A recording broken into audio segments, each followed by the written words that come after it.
Thank you so much for your time today. Today is about mastering AI for marketing. This is going to be an interactive workshop and Q&A. I'm Charles Clark. I look after marketing here at Boma, and then I'm joined by Andy Baird, who's our head of engineering and also the person within Boma who does a lot with our AI. So welcome, Andy. Thank you. Good to be here. Fantastic. Now, before we actually get into the nitty-gritty of your questions and also what some of the things that we've got to share, I thought it would be interesting just to take 30 seconds to help you understand where maybe you sit within your peer group. So for those of you who did respond in terms of ranking yourself out of 5, thank you very much. You will obviously know what you put. So you can see here, the vast majority, sort of just over 48%, really said, you're at the sort of beginning stage, so 1 out of 5. So if you're in that group, that's definitely the majority. And then we had sort of the other 52% sort of in varying degrees of confidence, right up to some in the 4 and 5 range. So that was really interesting, and I wasn't sure if I expected anyone to be that confident. So fantastic. And if you've got any questions or experiences that you'd like to share with the group as we go, really interested to see your experiences to date. So I'll quickly hand over to Andy, who's got a little bit more can talk about AI in general, but also some of the questions that you asked in terms of the general feel for them. Yes, I mean we got a lot of questions, so thank you very much for all the questions that everyone asked.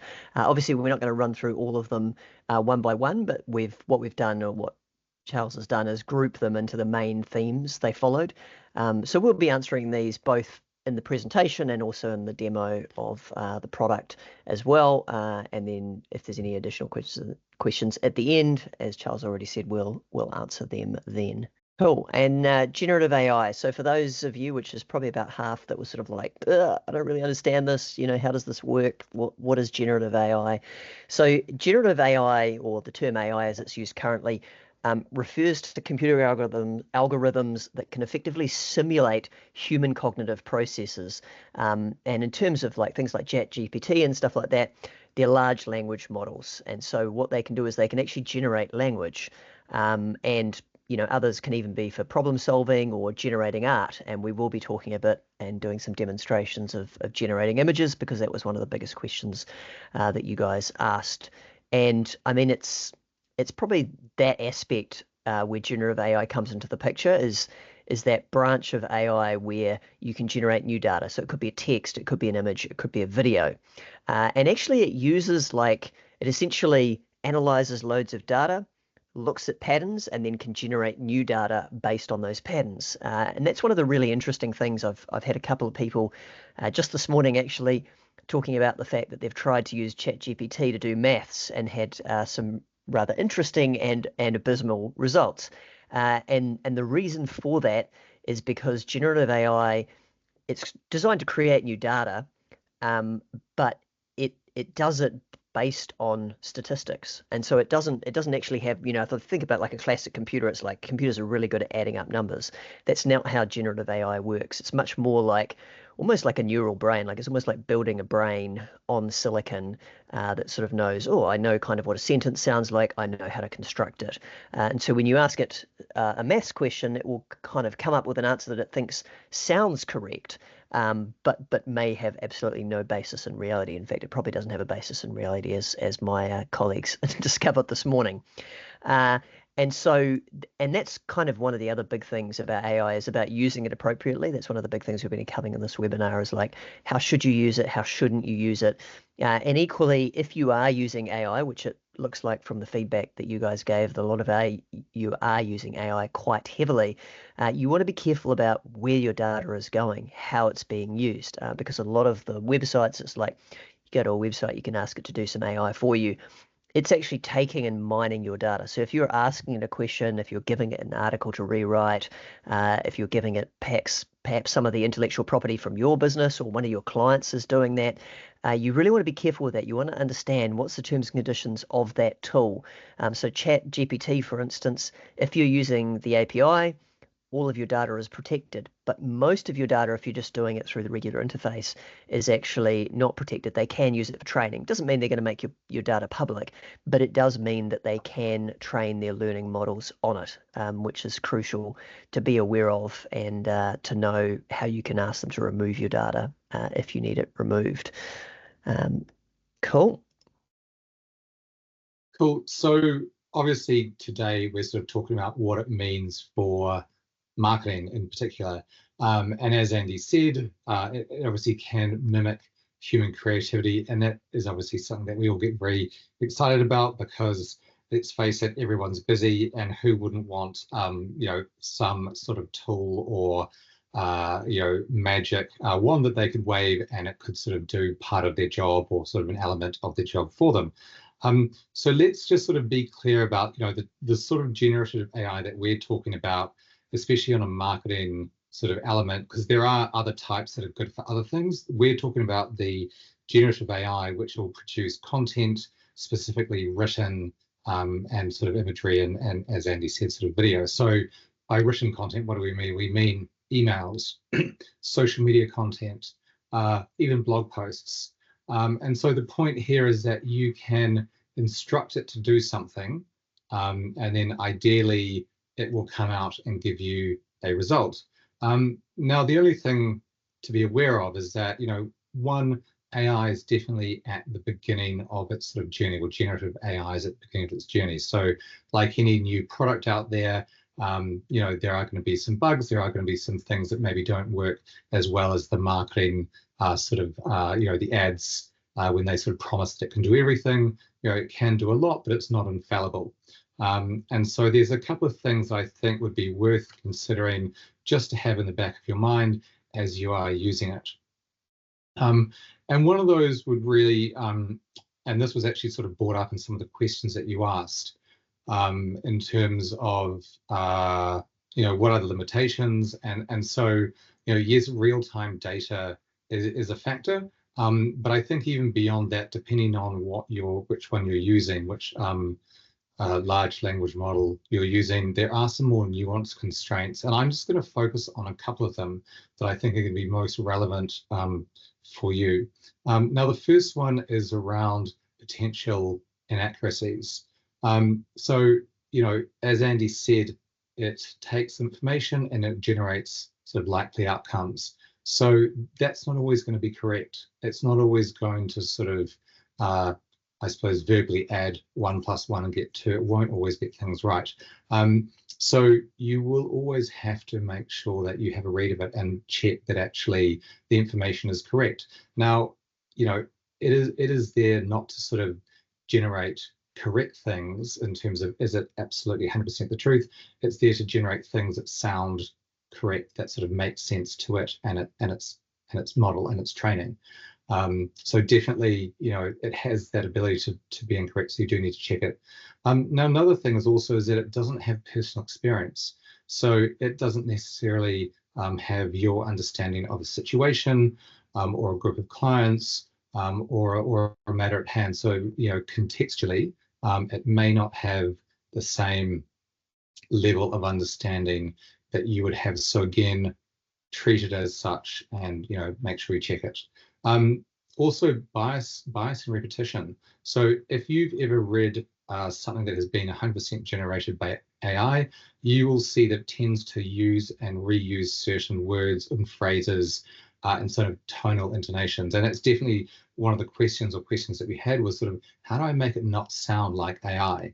And unfortunately, or fortunately at this stage, the only thing you can do is actually to then get in and using your human language and your understanding and sort of contextual view of an issue, is actually to go in there and edit it and make it sound more realistic and less like it's been generated. Now, one other thing is that the more you ask it to do in terms of a query or a conversation, the more likelihood that those small inconsistencies or biases will magnify over time. So if you ask it to do something simple, the chances are it will be pretty accurate. the more complex the task, the more likelihood is that it will, I suppose, start to go off course or have inaccuracies, and that will just compound. So again, that's something to consider when you're asking it to do something for you. You know, what is it, how long is it, and how complex is it, and what sort of contextual understanding. Now, Andy will sort of talk a little bit about the security elements a little bit later on, but also ethics is a really interesting point, and I think it's been fairly well covered in the news, but a lot of big advertising or companies that advertise globally are actually having to now put a note, maybe on an ad or something, maybe like a blog, to actually say, look, this is actually written 100% by AI. So it is actually becoming I suppose, an ethical test, and brands as such responding to say, you know, if something is 100% machine generated, it is better if we actually make that clear to the reader. So that's just something to consider if you are, you know, using it and you don't then go and make it your own, sort of, you know, edit it, customize it. You know, you will have to think from an ethical standpoint, you know, that it's probably worth letting the reader know that this was maybe 100% generated by AI rather than you, you know, using it to do the donkey work and then you sort of finessing it as you would maybe with a draft that a colleague gave you. So in terms of, you know, all these limitations, that's not to say that it isn't still an incredibly powerful tool, and there are so many things that it is fantastic for in the marketing sense. And the first one of these would be brainstorming ideas, and I think we've probably all sat there on a Friday afternoon thinking, gosh, you know, I really need to write a blog or write a social media post, and just sort of not quite sure how to get started. You can actually go in and ask it to brainstorm some topic ideas for you, and it can then actually, you know, give you these ideas, and you can then use that sort of as your starting point to go away and maybe do some research, and sort of get a better idea of exactly, you know, those ideas that you'll take and then sort of write more on. Or you might be at the point where you know what you want to write about, but you sort of can't get started. Again, you can tell it, this is what I want to write about. Give me, you know, give me an outline, give me a structure of headings and sort of key points to cover in each paragraph. Fantastic for that. You might also, if you have written something, you could actually put that in there and say, look, I'd like you to proofread it. And I'm sure if those of you who have heard of or use Grammarly, that will actually sort of do that for you as well. So another great way, if you are writing the content mostly yourself, is that you can ask it to review not only the spelling, but also the grammar, punctuation, layout, make suggestions, things like that. Or you can say, look, I have some material already, but I would like to update it and I would like it to be rewritten. And this could be to add more detail, or it could be to change maybe the tone. And I have actually seen some Boma users in Australia where they take the Boma content, and not only do they ask it to maybe change the tone of voice, they also use it to translate it into another language. In particular, in Sydney, it was in translating it into Mandarin. So again, a fantastic thing. In the past, they used to have to copy out and translate the Boma articles into Mandarin themselves. Now with Boma's Content Assist, they can actually just do that. And it takes, I think it took about 20 seconds, the time that I did it with them. And the last thing to think about that is especially powerful is that sort of short form content. So a simple email, maybe a basic social post. And by simple email, I mean maybe it's the letting them know about an upcoming event. Maybe it's a specific time of year and you're wishing them, you know, good wishes over that time, or maybe it's a, you know, a happy birthday email.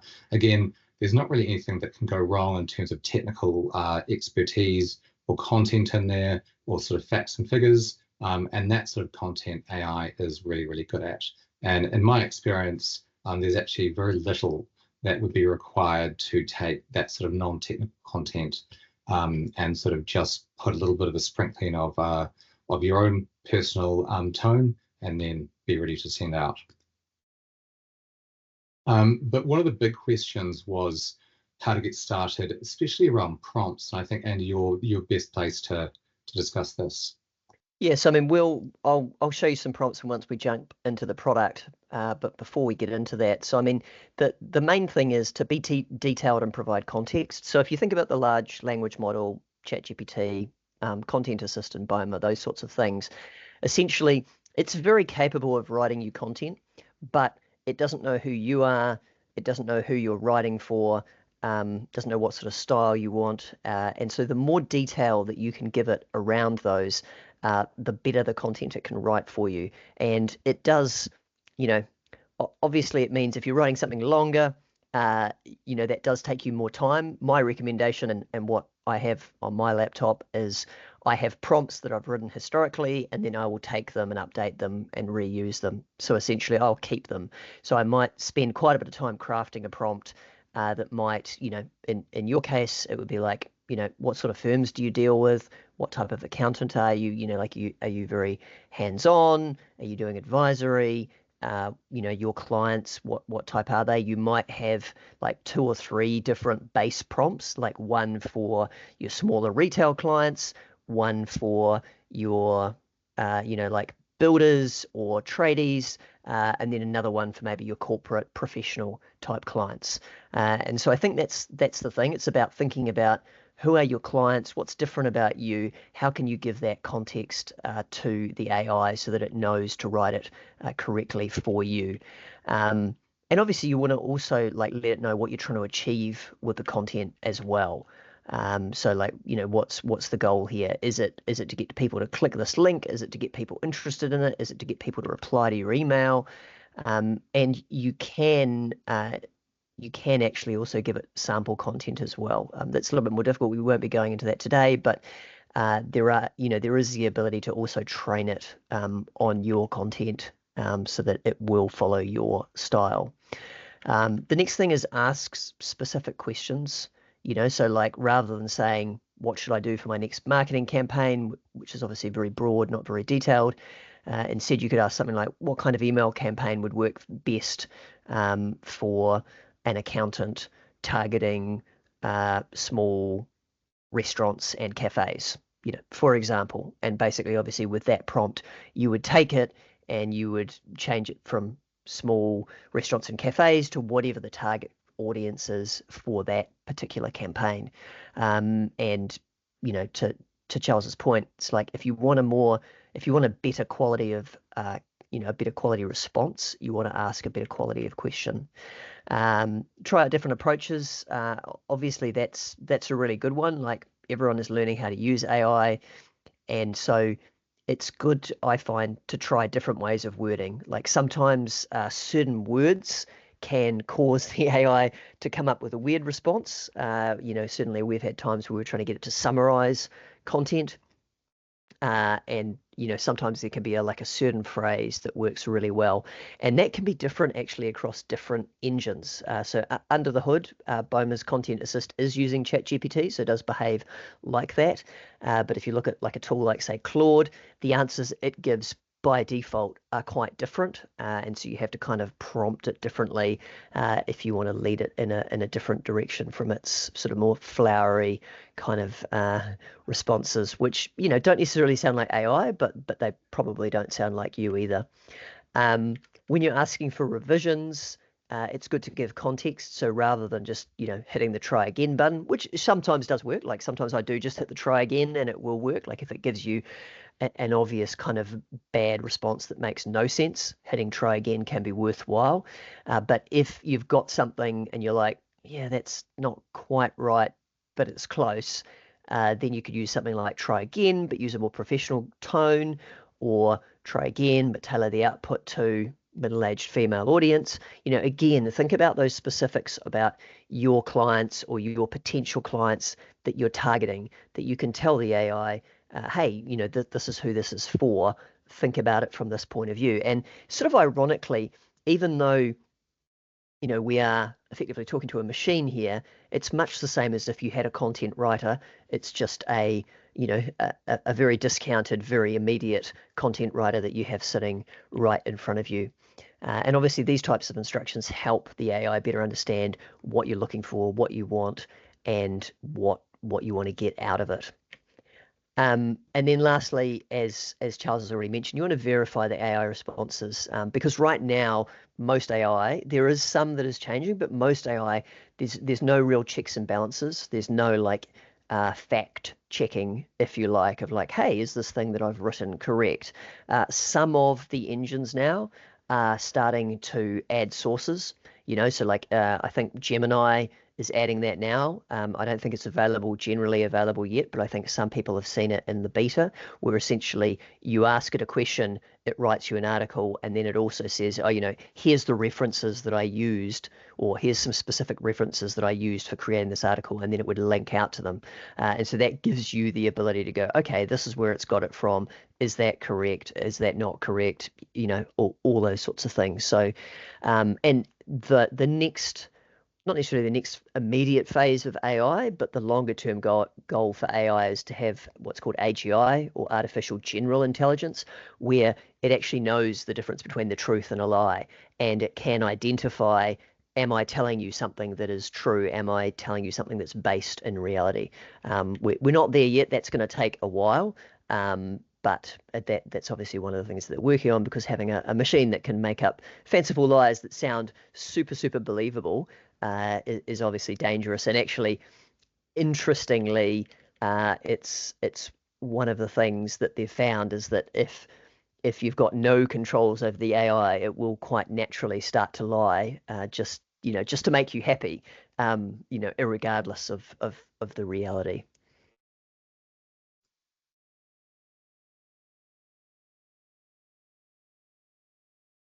Righty ho. So having said all of that, I'm going to jump into Boma now and do a demo. So let me just share my screen.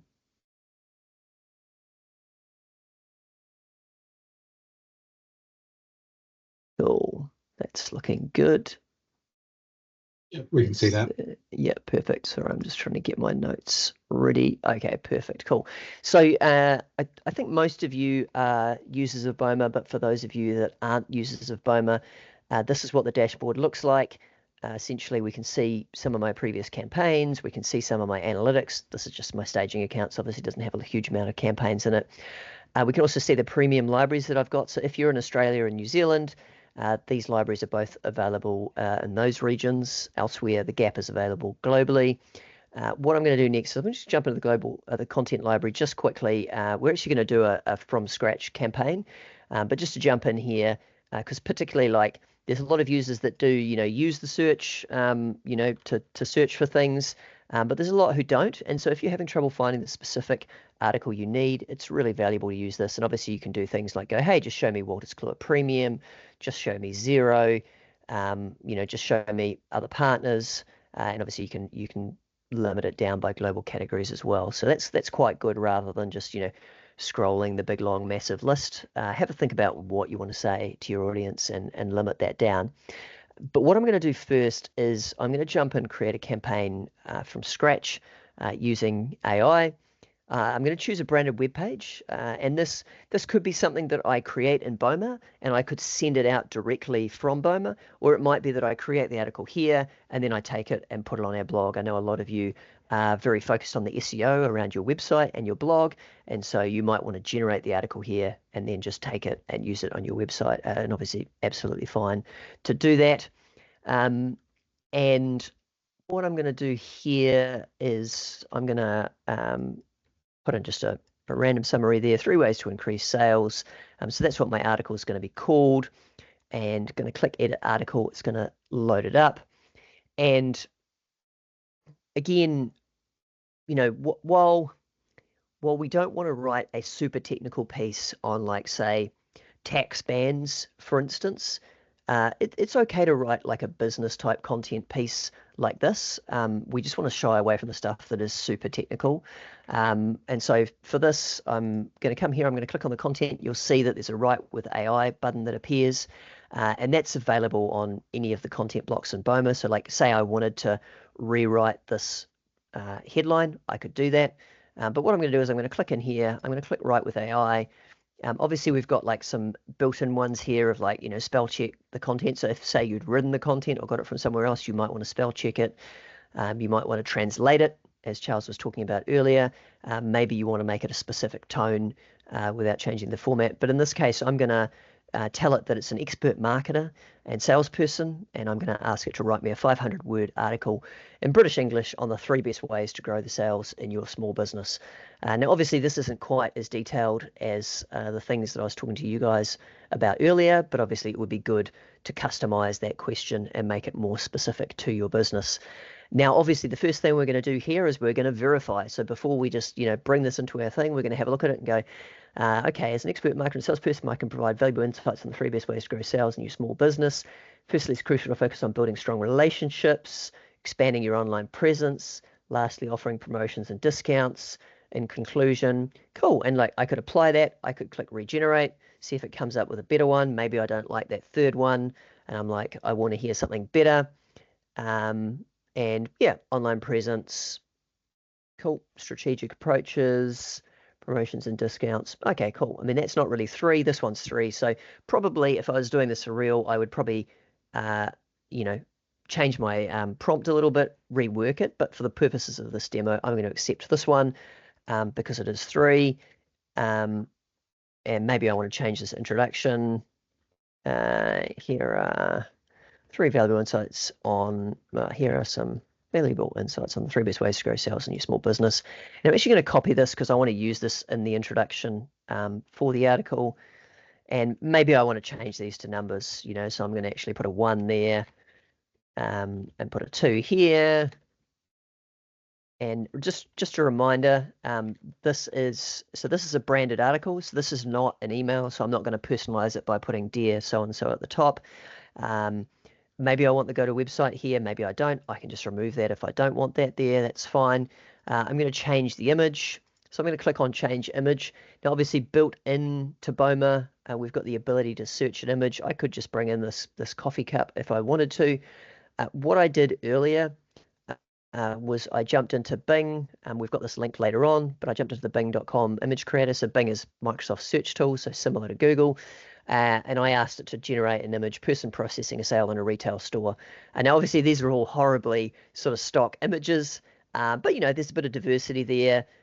They do actually look fairly realistic. And maybe I just want to choose this one as just like a pretty plain one that doesn't show too much other than calculators that maybe don't have correct numbers. So maybe I wouldn't pick this one. But for the purposes of this example, I'm going to download that image, and then I could upload it. Actually, for the sake of time, I'm just going to insert this one rather than finding it on my laptop and putting it in. But essentially, when you're creating a branded article inside of Boma, you want to customize the image. I'm going to recopy this just in case that image got copied into my browser history. Going to click save and close, and then you can see it's changed the image, got the nice headline, got the nice link. And essentially, this post content this is what goes to your social media post. If you were going to take this article and put it on your website, you would obviously copy, Control A to select all the article, and then Control C or Mac C probably on a MacBook to copy it, and then you'd go and paste it in your article, in your blog. If I'm going to send it from Boma, then I'm simply going to click continue, and it's going to bring it through. It's going to start all my channels. They're all going to have that standard introduction, and I'm going to be able to share that out to my social network. If I wanted to create an email, which I will do in a moment, then I can. So obviously if I go to email, it's going to ask me to select a template. With templates, I can choose to do the full article. That's not what I'm going to do in this case. Instead, I'm going to choose intro and hero. This is one of our more popular formats because, straight away off the bat, it looks the same on mobile and desktop, so it works really well. So we've got 3 ways to increase sales. We've got here are some valuable insights on 3 ways to best grow sales in your small business. And maybe I just want to put a line break. Actually, maybe not there, maybe there. And then maybe I want to add some more content. So I might go, okay, I'm going to add some content, and that could be from my website. So I could link to a specific article. I could link to something from IRD or ATO or a news article. But in this case, I'm going to choose a content library article and small business break-even analysis for tradespeople. Great. Maybe I'm going to send this email out to my tradie clients I'm going to preview this content, have a look at it and go, okay, cool. Break-even analysis, fixed and variable costs. Okay, cool. And that leads them back to my website. Fantastic. So I'll select that. That'll bring that in. Again, I'm going to choose that same format, which keeps it nice and simple. So it looks the same on desktop as on mobile, and go, okay, perfect. I'm going to remove the hashtags. They're great for social, but they look a little bit funny in an email. And obviously, I might bring in something else from my website or a news article, as I mentioned, and then I'm happy with that. And obviously, when I'm in here, if I wanted to, I could write with AI and I could say, hey, rewrite this headline. And obviously, that's a terrible prompt. So let's see if it actually does it. Small business break-even analysis for tradespeople. Yeah, so basically, I've written a crappy prompt, and as we can see, it's kind of given me the same answer. But here we go. Now we're kind of like, oh, trade professionals. Maybe I like that. Maybe that's better. Or if I wanted to edit it myself, I could change it directly that way, which is often easier with something short like that. And then I think the last thing that I'm going to do, because I'm just looking at the time, I'm going to drag in. So I'm going to drag in a new paragraph into this email, and I'm going to click Write with AI, and I'm going to write a longer piece. Actually, I will exit out of this with saving just for time's sake. So I'm going to start a brand new empty email. You'll see why in a moment, just to demonstrate this last bit of Content Assist. So as Charles has already talked about, it can be quite valuable to, particularly to write content that's like maybe an announcement for an event or Christmas holidays. So Christmas holidays is what I'm going to do here. So essentially, I'm going to bring this in and say, hey, pretend you're an accountant, write an email wishing your clients a happy Christmas and New Year's break. Thank them for their business and loyalty over the past year and say you're looking forward to working with them in the future and helping them achieve their financial goals. And obviously, we're talking about when the firm is closed and urgent queries where they can go and asking them to use British English and how long we want the email to be. And obviously, we can click generate. And that will generate it for us. And this is the sort of prompt that you can reuse for any holiday. So obviously you just replace the Happy Christmas and the New Year's break. You can also reuse it each year. And again, obviously we want to read it and go, Michelle, valued clients, and maybe like I want to go, okay, I'm pretty happy with this as a basis, but I'm going to come in here. I'm gonna customize it and put in some merge tags. I'm going to bring in first name. As an accountant, I'd like to take this opportunity to wish you, our valued client, a very Merry Christmas and Happy New Year. Warm regards. I'm going to put my name in there. And maybe there's other things that I want to change in here. Like maybe I want to turn this into a link. So I'd highlight that and turn it into a link, and it's going to be an email link.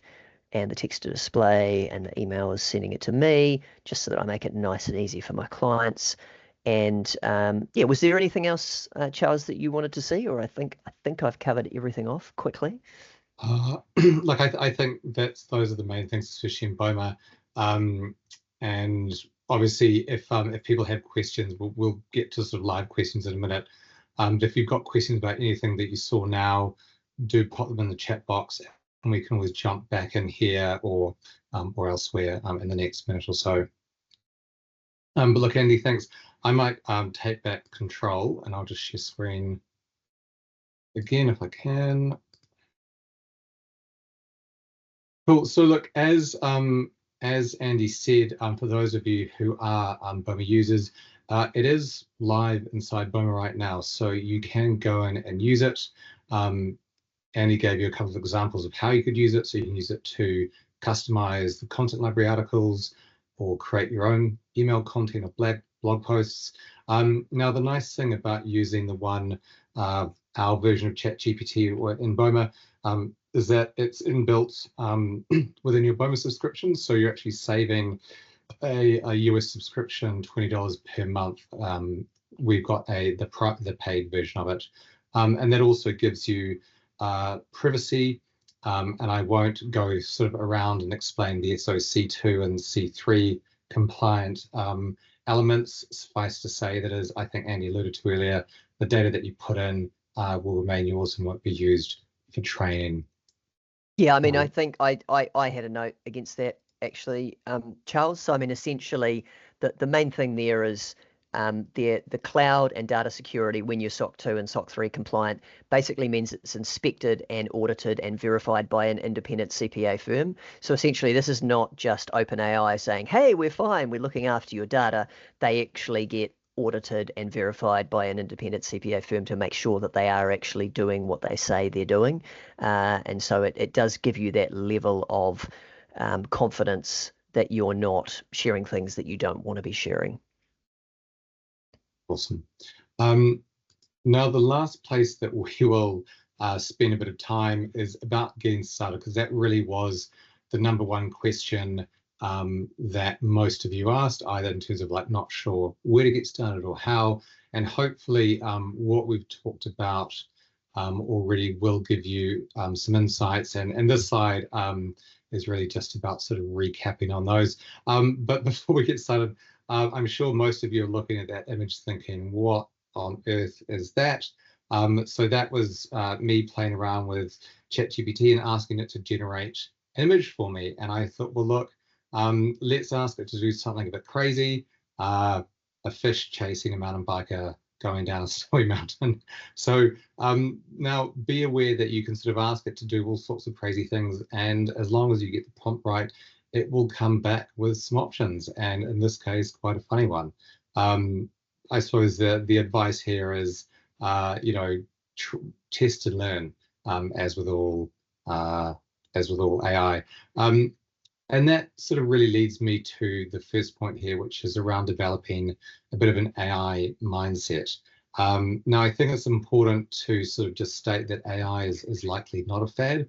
There have been multi-hundreds of billions invested in it by, you know, a who's who of all the big tech companies. And someone's going to need to see a return on that, so it's not going anywhere anytime soon. So acknowledging that it's going to be here to stay, we really, you know, if we have the AI mindset, which is that it's going to be a tool, it's going to be useful rather than sort of viewing it as a threat. And if we think of it like a tool, you know, any tool that we sort of come across in life, we need to know how to use it. We need to learn how to use it. Because often, as the old saying goes, a craftsman doesn't blame the tools. It's usually their maybe lack of experience or expertise. And I think it's just sort of important to say here is that, you know, as we're all kind of, you know, probably a long time in the workforce, there aren't usually that many things that we sort of are confronted with that we have to learn from scratch, maybe other than, you know, parenting, if you're sort of in your sort of mid-30s, you know, to have a completely new thing. And if you think sort of about this analogy of teaching a young child how to write, and if they picked up a pen and tried to use it, they'd probably pick it up wrong, they wouldn't do a very good job, and probably at the time they'd think, oh, this is, you know, a silly tool and I don't want to use it, I don't want to know how to use it. Now, what would we do as parents? We would help them learn how to use it and understand it, because we know that there's great value there. And it's kind of the same with AI. You know, you will maybe occasionally get trout chasing mountain bikers down a snowy mountain, but there's a lot to get out of it. So, you know, if we think of AI as a tool, I like to think of it a little bit further in terms of an analogy as the world's smartest intern. And if you think, if you actually had an intern in your firm, how would you talk to them if you had a task that they wanted to do? If this intern was quite young and inexperienced, well, I suspect you would give them pretty comprehensive instructions. You know, assuming that they were new, that they didn't have a lot of experience, you would give them very explicit instructions, detailing exactly, you know, what you wanted them to do, how to do it, and sort of the outcome that you were looking for. And I think Andy has given you some fantastic advice on prompts and sort of specifics. One sort of general thing I would say, if you're sort of thinking of the world's smartest intern, if you literally recorded yourself talking, you know, as if to an intern, you know, this is what I want you to write, this is what it's about, I want you to pretend to be, you know, a marketing manager working for an accounting firm based in Sydney, and I want you to write me an email on this topic targeting these clients with these specifics and a call to action in it. If you actually then wrote out those instructions and put it into ChatGPT or one of the other tools, that would be a great way for you to get started. And it would be a great foundation for you to keep practicing and keep learning. And as Andy said, he keeps a record of all the prompts that he has tried that work. And look, we do have a prompt library in Boma, but you will often find that there are ones specific to you and your situation. So definitely record those and keep a note of the ones that are really working. Now, in terms of image generation, look, it's much the same. You will find what works and what doesn't. The images that I have had generated for me all tend to be in this kind of version, which it's kind of a mixture of slightly photographic, kind of drawn, or a mixture of both. It doesn't always make sense, but it can be quite amusing. Take it with a pinch of salt if you are going to be using it for your maybe a campaign, and obviously you can, if you want, use Boma's image library, or there are you might be a member of Adobe or Canva or something like that, so you can do some work in those areas. Now, in terms of the tools that you can try out there are a lot of tools. If you sort of search generative AI on the internet, there will be a lot that come out. I mean, I did this yesterday and there were sort of 30 appeared, and there were a lot more sort of maybe more niche ones in there. But in terms of the main players, ChatGPT, I'm sure you're all heard of. That's owned by, or run by OpenAI.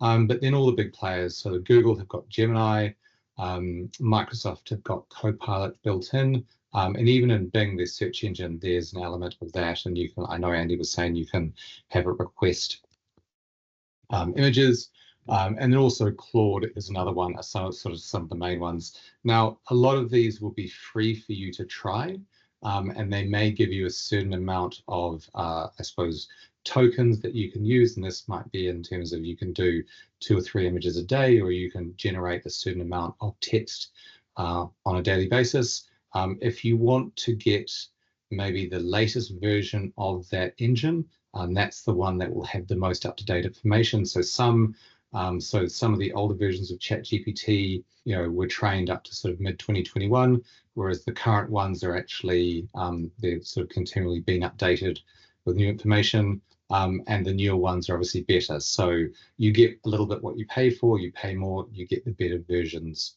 of those engines.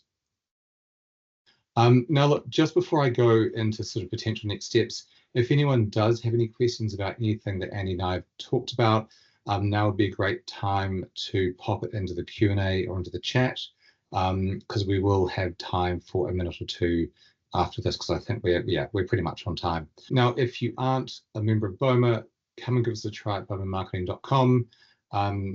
I said that Content Assist comes as part of the Boma platform, and Andy talked about and showed you the content libraries. There's also the built-in CRM. We've got website and Zapier integrations, a whole lot of other things. For those based in Australia, it starts at $89 per month. In New Zealand, it's $99 plus GST per month. And if you are a Wolters Kluwer customer, if you don't have their library switched on and you are a Boma subscriber already, if you don't have their library switched on and you are a Wolters Kluwer customer, get the code from your Wolters Kluwer account manager. If you aren't and you would like that library added on, just reach out to us at support and we can switch it on for you. But now, look, I'll go to questions. If there is questions, do pop up your hand or pop it into the yeah, I mean, there's a couple of questions. So someone asked about chat, is Boma AI using ChatGPT, which I've answered. So yes, Troy, we use ChatGPT's API under the hood. So that's what Content Assist plugs into in the back end. Nancy has asked a question: what is the best image generation AI?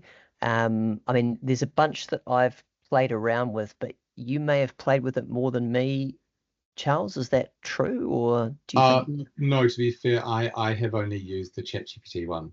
Okay, cool. Yeah. So I mean, I've played around with a lot, Nancy, and I think it does come down a little bit to style, you know, like Charles was talking about, you know, what kind of style do you like? Because some are better at producing, you know, more sort of like cartoony, almost like painting type pictures, and then other ones are better at doing realistic type images. And also there are, you know, there are those that sort of like have, you know, have that very eye stock kind of look, and then there are those that like look perhaps a bit more realistic. So I mean, I quite like Bing. I use Bing as a free one. I mean, maybe we'll put together a link of the most common ones. Charles, we could put that in the email when we send out the Yeah, good idea. the replay. So yeah, so I quite like Bing. I use that quite a lot. I've also used the Dolly 3, which is probably what you're getting under the hood, Charles, because that's OpenAI's one. Okay. I've heard that Imagen 3, which is like Gemini's new one, is quite good, but I haven't had to play with that yet, Nancy, so I don't know what that's like. And then there's what's the other one that I've used?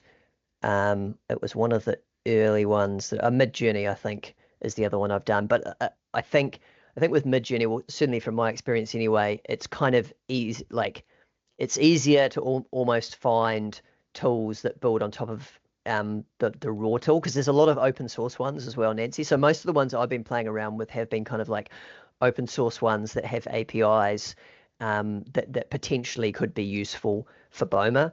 But yeah, look, we'll put together a list of 4 or 5, and what I'd recommend is, you know, most of them have the capability to generate, you know, 3 or 4 or a dozen images per day, and so I wouldn't decide on one and, you know, spend up large for the, you know, the first month of image generation. I would kind of test 2 or 3 of them out based on the images that you need. And what you will find, because with all of these tools, it's like ChatGPT you might find is really good at doing one thing, whereas Claude is really good at doing another. So it's exactly like Charles was just talking about. It's about upskilling yourself and finding out, right, what, you know, what is the best one if I'm trying to generate, because equally some of them are very good at generating like images and text, and some of them are, you know, a bit like maths. They are absolutely terrible at generating images with text on them. And so if you were generating, say, like an image that was a, you know, like a graphic or an infographic or that sort of thing, you would want it to be able to accurately generate text. Whereas if you're trying to generate a, you know, like a picture realistic photo of like, hey, I want this landscape with a sun and a lighthouse and waves crashing on a beach, then a different tool is probably going to produce a better result. And so those are 2 very different outcomes. So part of it comes down to what is the image that you're trying to generate, and equally some of them will, well, most of them actually now, I think, that I've used anyway, will allow you to do variations. So you can generate an initial image and say, hey, yeah, that was great, but, you know, make it square or make it simpler or add this or subtract that. And some of the tools, like the Adobe tools, they're all paid. Like I don't think any of them are free, but a lot of them are quite cool because you can do things like, you know, just highlight an object, like take this cat out of this photo or add a sign here. So they've got some really powerful stuff, but it is, you've got to pay for their license, which I have done for a month just to have a play around with it, but more for my personal interest for photography than to use in the business. Well, I think that's all the questions. Everyone, thank you so much for giving us your time today. Andy, thank you so much for your insight as well. Cool. Thanks, guys. Catch you soon.